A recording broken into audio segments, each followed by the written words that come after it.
하나님의 평강과 은혜가 함께 하시길 주님의 이름으로 축복드립니다. 이제 함께 사도신경으로 신앙 고백하시며 7월 12일 화요일 새벽 기도회를 하나님께 올려드리겠습니다. 나는 전능하신 아버지 하나님 천지의 창조주를 믿습니다. 나는 그의 유일하신 아들 우리 주 예수 그리스도를 믿습니다.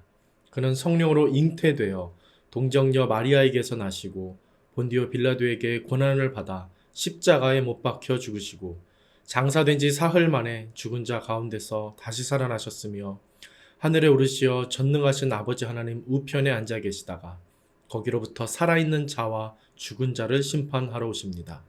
나는 성령을 믿으며 거룩한 공교회와 성도의 교제와 죄를 용서받는 것과 몸의 부활과 영생을 믿습니다. 아멘. 하나님, 이 아침에 주님을 생각하며 말씀 듣고 기도할 때에 성령의 충만한 은혜를 우리에게 부어주옵소서. 그래서 오늘 하나님의 사람으로 살아갈 수 있는 힘과 용기와 믿음을 얻게 하옵소서. 예수님의 이름으로 기도드립니다. 아멘. 하나님 말씀 보시겠습니다. 하나님 말씀 잠언 11장 1절에서 10절까지 말씀, 구약성경 잠언 11장 1절에서 10절까지 말씀 제가 봉독합니다. 속이는 저울은 여호와께서 미워하시나 공평한 추는 그가 기뻐하시느니라.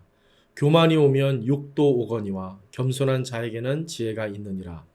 정직한 자의 성실은 자기를 인도하거니와 사악한 자의 패역은 자기를 망하게 하느니라. 재물은 진노하시는 날에 무익하나 공의는 죽음에서 건지느니라. 완전한 자의 공의는 자기의 길을 곧게 하려니와 악한 자는 자기의 악으로 말미암아 넘어지리라. 정직한 자의 공의는 자기를 건지려니와 사악한 자는 자기의 악에 잡히리라. 악인은 죽을 때에 그 소망이 끊어지나니 불의의 소망이 없어지느니라. 의인은 환난에서 구원을 얻으나 악인은 자기의 길로 가느니라. 악인은 입으로 그의 이웃을 망하게 하여도 의인은 그의 지식으로 말미암아 구원을 얻느니라. 의인이 형통하면 성읍이 즐거워하고 악인이 패망하면 기뻐 외치느니라. 아멘. 다시 한번 말씀을 천천히 읽으시면서 개인적으로 깊이 있게 묵상하는 시간을 갖도록 하겠습니다.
오늘 본문인 잠언은 전형적인 솔로몬의 잠언 형식을 띠고 있어서 1차원적으로 그 의미를 이해하는 데에는 어려움이 없어 보입니다. 잠언의 전형적인 표현 방식이 무엇이냐면 바로 대조입니다. 서로 다른 점, 반대되는 점을 번갈아 가면서 그 차이점을 드러내며 설명하는 방식입니다. 1절에서부터 보시면 속이는 것과 공평한 것, 그리고 2절에서는 교만과 겸손, 3절에서는 정직과 사악함, 그리고 4절에서는 재물과 공의, 5절에서는 완전한 자의 공의와 악한 자의 자기악, 6절에서는 정직한 자의 공의와 사악한 자의 자기악, 7절에서는 악과 소망, 8절에서는 의인의 구원과 악인의 자기악, 9절에서는 악인의 망하게 함과 의인의 구원, 마지막 10절에서는 의인의 형통과 악인의 패망, 이렇게 두 가지 서로 다른 점을 이야기하며 대조적으로 설명하는 방식입니다. 우선 이렇게 정리하고 보면 어떻습니까? 본문이 쉽게 다가옵니다. 우리는 두 가지를 쉽게 알 수 있는데, 첫째는 하나님이 싫어하는 것이 무엇인지, 또 하나님이 기뻐하시는 것이 무엇인지를 이렇게 대조적인 설명을 통해 아주 손쉽게 확인하게 됩니다. 두 번째는 하나님이 기뻐하시는 길을 택할 때 우리에게 어떤 결과가 따르는지, 또 반대로 하나님이 싫어하시는 길을 택할 때 우리에게 어떤 결과가 따라오는지를 우리는 확인하게 됩니다. 믿음을 가지고 성도로서 우리가 살지만 세상에서 또 현실의 땅에 발을 딛고 살기 때문에 어떻습니까? 이 땅의 원리, 이 세상의 논리를 마냥 무시하며 살 수는 없습니다. 하나님의 선하심과 자비와 사랑과 은혜와 능력, 그런 믿음의 삶에 대해서 우리가 쉽게 아멘 하지만 실제로 현실 속에서 살아갈 때 어떻습니까? 그런 하나님의 길을 포기하고 외면하고 살아가는 경우가 사실 많이 있습니다. 그래서 우리는 잠언을 꼭 봐야 합니다. 세상의 눈으로 볼 수 없는 그 세상의 논리와 원리들의 배후에 있는, 오늘 대조적으로 우리에게 설명해주고 있었던 그 악함과 나쁨과 그 결과로 따르는 불행과 위험들을 잠언이 우리에게 확연하게 보여주기 때문입니다. 그래서 조금 전 살펴본 그 1차적인 이해를 넘어서 한 단계 좀 더 깊숙하게 오늘 이 본문 잠언을 우리가 들여다보고 살펴보기를 원합니다. 대조를 이루고 있는 단어들 중에서 두 가지 단어를 중심으로 해서 본문을 함께 더 깊숙하게 생각해 보도록 하겠습니다. 첫 번째 단어는 이것입니다. 1절에 나오는 공평.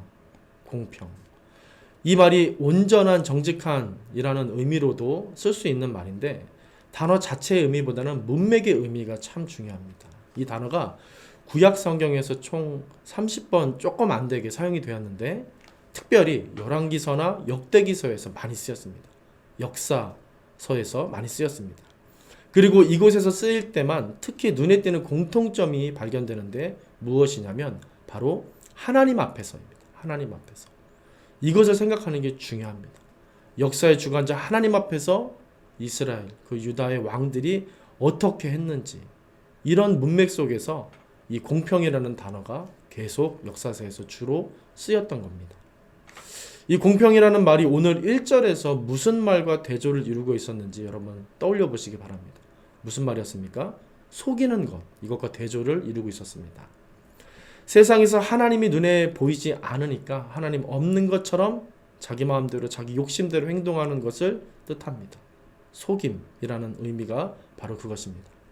그러니까 그 반대로 대조적으로 나오는 공평이라는 말은 단순히 똑같이 차별 없이 형평성에 맞게 라는 뜻으로 그렇게 생각하기보다는 하나님을 의식하고 하나님이 보고 계시고 하나님 그래서 속이면 안 된다 라는 것을 생각해라 라는 의미로서 이 공평이라는 단어가 쓰이고 있는 것입니다. 그러니까 1절에서 속임과 공평을 말하는 솔로몬은 정직하게 살아라, 착하게 살아라 라고 말하고 싶은 게 아니라 하나님을 의식하고 하나님 앞에서 속이는 삶 살 수 없다.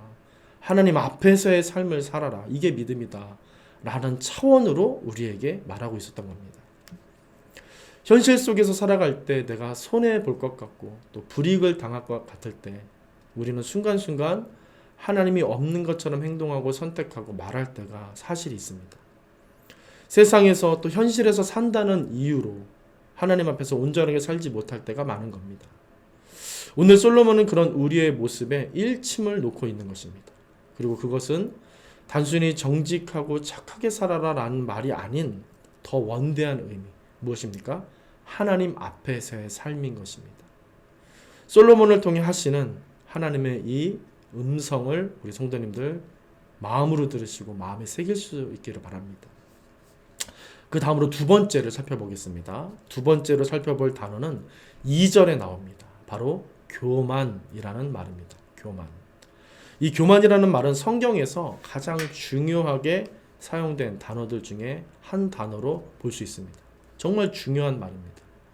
이번에 설교를 준비하며 이 교만이라는 말을 좀 더 깊이 있게 살펴볼 수 있었는데, 특별히 그 중에서 신명기에 나오는 구절들을 보고 시선을 집중하지 않을 수 없었습니다. 신명기 17장에 가보시면 이 교만으로 번역된 히브리어가 무법한 행동이라는 말로 번역이 됩니다. 무법한 행동, 무법자. 또 다음 장인 18장에서도 이 단어가 나오는데, 신명기 18장에 보시면은 조금 다르게 또 번역이 되었습니다. 자기 마음대로.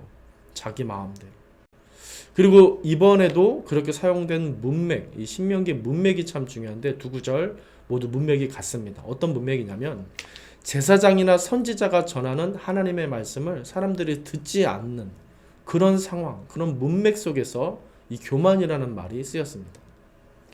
이 교만으로 번역된 단어가 신명기 17장과 18장에서 동일하게 하나님 말씀을 듣지 않는 너희들, 하나님의 말씀을 무시하는 너희들, 그 백성들, 그들을 평가하는 말로서 쓰였던 것입니다. 교만은 단순히 그래서 어떻습니까? 잘난 척하는 그런 의미로서만 쓸 수 없는 것입니다. 하나님을 무시하고 하나님의 말씀을 듣지 않는 것, 그래서 내 감정과 내 생각과 내 마음대로 내 법, 내 주관에 따라 말하고 행동하는 것, 그게 바로 교만이며, 그렇기 때문에 어떻습니까? 하나님이 가장 싫어하시는 악행 중에 최고봉이 바로 이 교만이 되는 것입니다. 이 교만이라는 말이 나오는 오늘 본문 2절을 다시 보시기 바랍니다. 이렇게 말합니다. 교만이 오면 욕도 오거니와. 여기서 욕이라는 말은 구약 성경에서 한결같이 수치, 음행, 부끄러움이라는 아주 좀 강력한 말로 번역될 수 있는 단어입니다. 대표적으로 욥과 호세아 선지자가 이 단어를 그렇게 사용했습니다. 그러니까 교만한 자에게 따르는 결과는 어떤 것입니까? 성경은 그 결과에 대해서 정말 손꼽을 만한 최악의 불행, 형벌로서 이 교만을 다스리고 있는 것입니다.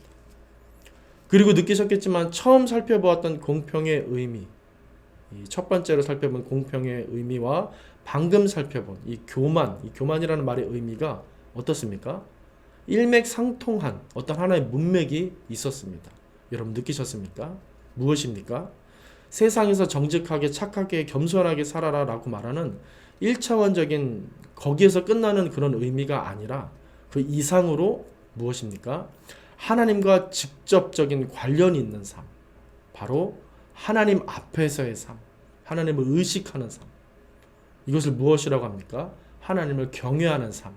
이 문맥이 이 모든 것들 속에 하나로 되어 있었던 것입니다. 세상에서, 현실에서 그 무엇보다 더욱 분명하고 확실하고 선명하게 하나님이 살아계신다. 그래서 하나님 앞에서 속이려 하지 말고 공평하게, 그리고 하나님 앞에서 교만하게 굴지 말고 겸손하게 하나님을 의식하며 하나님을 두렵고 사랑하는 존재로 여기며 그렇게 확실하신 존재 하나님 앞에서 살아라 라고 이 솔로몬 잠언 기자는 우리에게 외치듯 말하고 있었던 것입니다. 믿음은 종교활동을 열심히 잘하는 것만이 아닌 게 확실합니다. 예배를 많이 열심히 드리는 것 정말 중요하지만 이것만이 믿음이 아닌 것입니다. 예배자로 날마다 매 순간 그렇게 살아가는 것, 하나님의 가치를 굳게 붙잡고 그 믿음의 신념을 놓지 않고 좁은 길이라 할지라도 뚜벅뚜벅 걸어가는 삶, 현실 속에서 또 세상 속에서 하나님이 살아계시다라는 사실을 그렇게 보여낼 수 있는, 하나님이 내 앞에 계시다라는 것을 보여낼 수 있는 그 삶이 바로 진짜 믿음의 삶이라고 솔로몬이 우리에게 말해주고 있는 것 같습니다. 저는 한 가지 예화가 좀 생각났었습니다. 영국의 유명한 정치가 윌리엄 윌버포스라는 사람이 있는데, 이 사람이 존 뉴턴이라는 목회자에게 배웠습니다.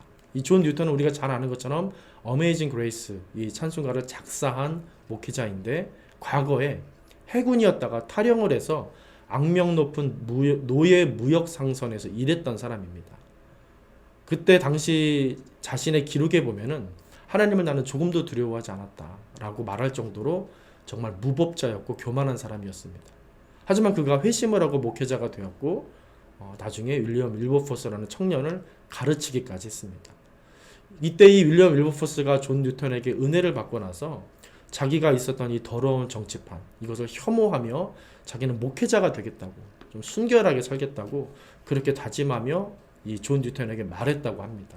그랬더니 존 뉴턴이 이 윌리엄 윌버포스에게 하나님이 당신을 정치인으로 부르셨다. 이 정치판에서 하나님의 뜻을 나타내고 하나님의 선하신 일을 실현시키는 게 하나님께서 당신에게 원하시는 바다 라고 말했다고 합니다. 그래서 윌버포스는 그 말을 듣고 평생 영국의 정치인으로 살면서 무슨 일을 했냐면 하나님이 싫어하시는 일, 노예 무역과 노예 상선 제도 폐지를 위해서 그가 한평생을 바치며 그리스도인이면서 정치인으로서 살았습니다. 저는 잠언을 묵상하면서 이 윌버포스가 강렬하게 생각이 났습니다. 우리는 얼마나 하나님 의식하며 하나님 앞에서의 삶을 실제적으로 살고 있을까 질문해 보게 됩니다. 종교 기술자가 아닌가? 기도나 예배 기술자로 살고 있지는 않은가? 정말 우리가 그리스도인이고 정말 하나님의 제자가 맞는가? 그렇게 살고 있는가? 고민하지 않을 수 없었습니다. 저와 우리 모든 성도님들, 오늘 이 잠언을 붙잡으시고 내가 정말 실제적으로 하나님 앞에서의 삶을 살고 있는지, 하나님의 선하신 뜻을 사랑하며 하나님의 기쁨을 위해서 그렇게 하루하루 하나님과 함께 동행하는 삶, 주님을 경외하는 삶, 주님 앞에서의 삶을 살고 있는 건지 우리가 다시 한번 반성하고 되돌아보며 주님 앞에서 믿음의 삶을 결단하실 수 있으면 좋겠습니다. 그렇게 하나님 앞에 결단하며 나아오실 때 하나님께서 놀라운 은혜를 주시고 그 길을 형통케 하시고 능력으로 그렇게 주장해 주실 줄로 믿습니다. 그 은혜가 오늘 우리 모든 성도님들 인생 속에 그 믿음 위에 있게 되시기를 주님의 이름으로 간절히 축원드립니다. 하나님, 우리를 긍휼히 여기사 오늘 믿음으로 주님 앞에 나아가오니 우리에게 응답하여 주시고 하나님의 성령으로 충만하게 하셔서 하나님의 선한 일을 위해 힘을 쓰며 용기를 낼 수 있는 그런 하나님의 사람으로 삶을 허락해 주시고 온전히 인도하여 주시옵소서. 주님을 의지하며 주님을 사랑하며 예수님의 이름으로 기도 올려드립니다. 아멘. 하늘에 계신 우리 아버지, 아버지의 이름을 거룩하게 하시며 아버지의 나라가 오게 하시며 아버지의 뜻이 하늘에서와 같이 땅에서도 이루어지게 하소서.